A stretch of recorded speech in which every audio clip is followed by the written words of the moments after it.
Hello, I'm Mike, and welcome back to 33 Mile Garage. Today, I want to talk about something very serious.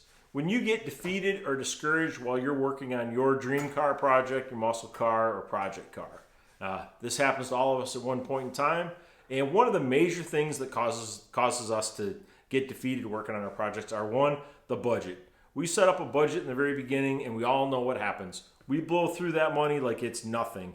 And then by the time we're all said and done, we're not even halfway through the project and our budget's blown. We don't have any more money. So then the car gets covered up, sits in the corner of the garage forever and never gets completed. The other thing that happens is time. You know, we all gone through it, and still life gets in the way, and you know, your bite is much bigger than what you can really take on in a car project. The other thing too is it just becomes too overwhelming. You think you can do a project like painting or something like that, and then you realize when you get into it that you're not a painter. It happens to all of us, you know. And then that drives the cost, and again, you know, you're back to the whole budget thing. So those are the three things that really get after you. So first off, here's my frustration with the project that I'm currently working on. I bought the 64 Falcon, which is in a pretty good shape car, for $4,500. My plan was to put a Gen 2 Coyote engine in it, but the problem with that is I set my budget for 15, 16 grand, and I'll be honest with you, there's no way that I can put this car together for that money. I know that there's some people out there that probably found Coyote engines cheap, but I'll be honest with you, that engine is going to cost me personally about 8 grand to find that with a 6-speed transmission, a wiring harness, and get into the car. I can't do it for less than 8 grand. It's just, you know, it's not going to happen. I know there's urban legends out there, and I'm sure one of your buddies somewhere was able to do it, but the reality of it is I'm not able to do it, and probably 90% of the other people are not going to be able to do that for less than 8 grand. Well, at this point, I'm feeling pretty defeated right now. My project's off the rails, and my dream car is just crushed.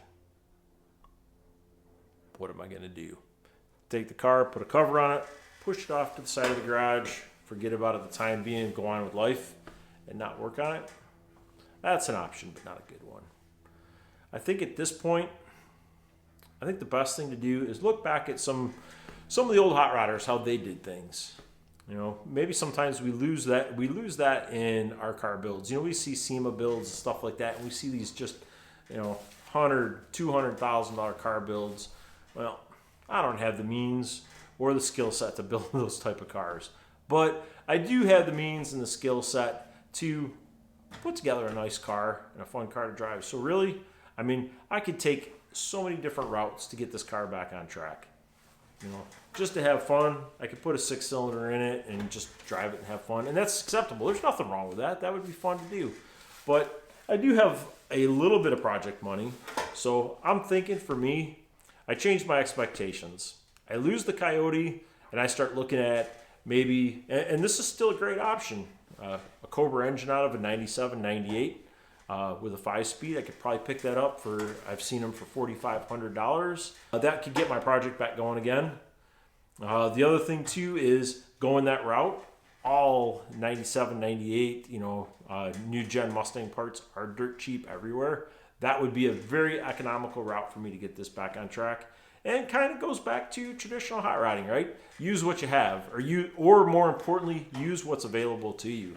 You know, you can get your car project back doing that. You don't have to paint them. You know, I like painted cars myself, but I'm okay with driving it like this. It'd be fun.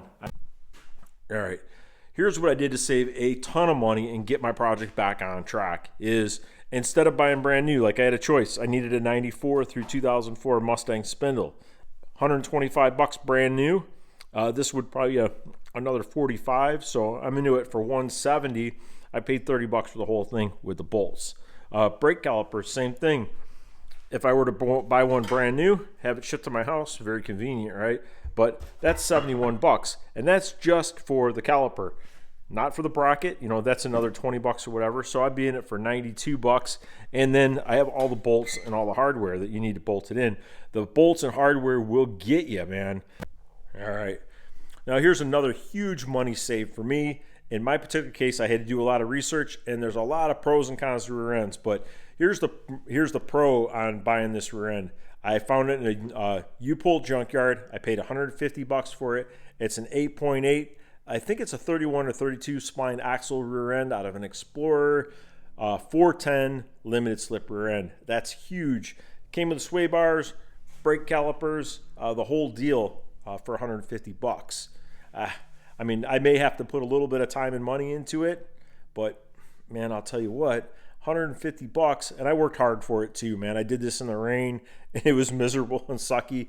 I cashed in a big favor with my buddies, but that's the con with it, man. I had to work hard to get it. But so the other thing that'll get the best of you on your projects is when you get overwhelmed. So in a case like this, I'm in the middle of cutting out shock towers on my Falcon. I've got them cut out. I already screwed up. I know I did. I cut too much out of the bottom and not enough out of the top. The top, easily corrected. I can cut more out, but I'm gonna have to do quite a bit of welding and stuff to fix the bottom. I didn't know that before I started cutting. I got into the project and learned it as I went. Now, it's frustrating taking on a task you've never done before and a task you've never done before with a skill set you might not have mastered yet. So when I come up with those challenges, what I do is quite a bit of research, YouTube videos, the internet, stuff like that, seek some help and support from my friends. But eventually what you're gonna have to do is take off the floatings and jump in the deep end and just start doing the task. You'll make a few mistakes along the way, but some support and a little bit more research, you'll figure it out and get past it. Don't be afraid to take something on. Like I said, I've made mistakes, I've screwed stuff up. You just fix them and move on. So keep this into perspective too. As you're putting a car together, like me, I don't have the means, the funds, or the skill set to put together a SEMA car or anything like that. That's not one of my goals. I'm not trying to do anything like that. I'm trying to put together a car that's fun for me to drive and enjoy, take my family out in, and share that experience with people around me.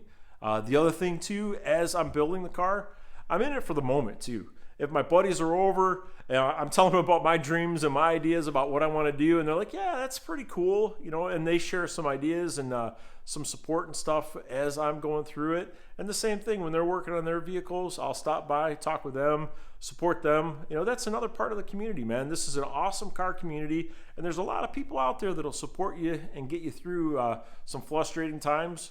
As far as time management, that is another thing that's very difficult and on a very personal level. So in order to get a project like this going and done, it takes an incredible amount of time and effort to get done. So me personally, I'll share you some of my secrets on what I do to make time for this. Number one, my family comes first. I take care of that stuff first over all my car stuff, because as great as this is, it's nothing without them. I want to take my family and drive around with them and stuff and enjoy it. Tell them about my project. Without them and spending time with them, it's just a piece of junk car sitting in the driveway, to be honest with you. That's my opinion there. The other thing, I get myself up pretty early in the morning. I'll come out here at, a lot of days I'll get up at 5:30, 6 in the morning and get myself out here and get started on the day. Things that I kind of learned over the time is minimize distractions, man. Throw that phone off in the corner unless you're looking something up. You don't need to be playing around on your phone. You need to be out here in the moment getting your stuff done. That's pretty important. So I minimize distractions. And over the course of time, I've got myself a little bit more organized. I do lay out my plan the night before. Whatever I'm going to work on, I will make sure that I have the parts that I need, the tools that I need, all that. I might even come out the night before and lay that stuff out. So in the morning, I can come out here and it's like gangbusters. I can try to be efficient and get as much done. Doing a project and we're all guilty of it. It's an overwhelming project. It's big. I should have some help, but I'm going to do it on my own. And it takes you 5 times as long while you're doing it on your own. Man, cash in that favor with your buddy. Have him come over and help you for a little bit, because he's going to be in the same boat, or that's how I manage my time and try to be efficient to get stuff done. Seems like it works out pretty well for me. Well, this video was way different than the normal stuff that I do, but being the first of the year, I've had some frustrations over the last few months getting my project on track. So I'm hoping that this helps anybody, encourages them to get their projects back on track.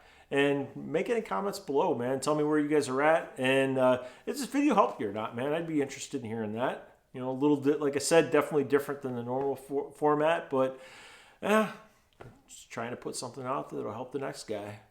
Hey, thanks again for watching 33 Mile Garage, and I will catch you on the next one.